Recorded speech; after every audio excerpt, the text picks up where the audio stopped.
Sebanyak 22 sekolah di Tikalabaru akan terlayani makan bergizi gratis atau MBG setelah diresmikan Satuan Pelayanan Pemenuhan Gizi Dapur Mardika Tikalabaru oleh pemerintah dan Badan Gizi Nasional serta perwakilan dari masyarakat pada hari Selasa siang 27 Januari 2026. Peresmian diwarnai pemotongan pita gedung dapur tersebut dan ibadah syukur, dan nantinya juga operasional dari MBG ini akan dimulai pada Senin pekan depan. Owner Dapur Mardika, Pendeta Edward Dondolang, saat diwawancari RRI mengakui pembangunan dapur ini dimulai sejak tahun lalu dengan berbagai tantangan karena terjadi 3 kali rollback, akhirnya tahun ini resmi beroperasi. Akhirnya di bulan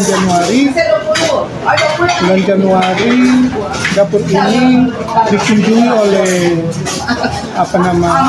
koordinator lapangan, kalau tidak salah, oleh tim verifikasi dari kecamatan, dan ketika dia datang dia lihat dan dia pastikan bahwa dapur ini sudah siap.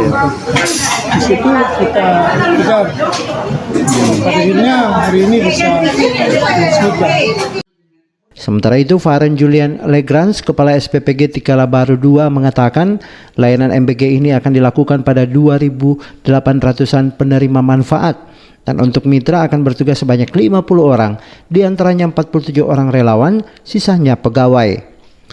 Baik, untuk dapur atau SPPG Tikalabaru ini yang sudah kami lakukan MOU itu ada sekitar 22 sekolah, dan ada beberapa tadi juga yang meminta untuk juga didatangi di sekolah mereka untuk diadakan MOU bersama sehingga mereka dapat menerima hak mereka, yaitu makan bergizi gratis. Oke, diperkirakan ada berapa anak-anak di situ, Pak?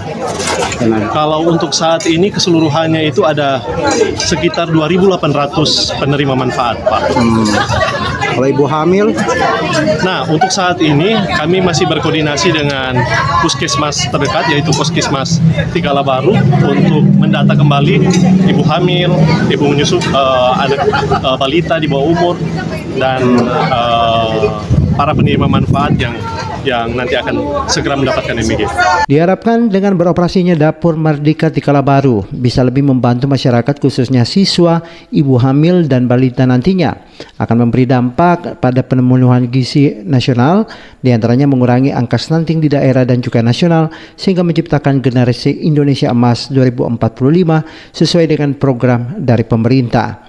Demikian Hendra Asa melaporkan, RRI terus mengudara untuk Indonesia.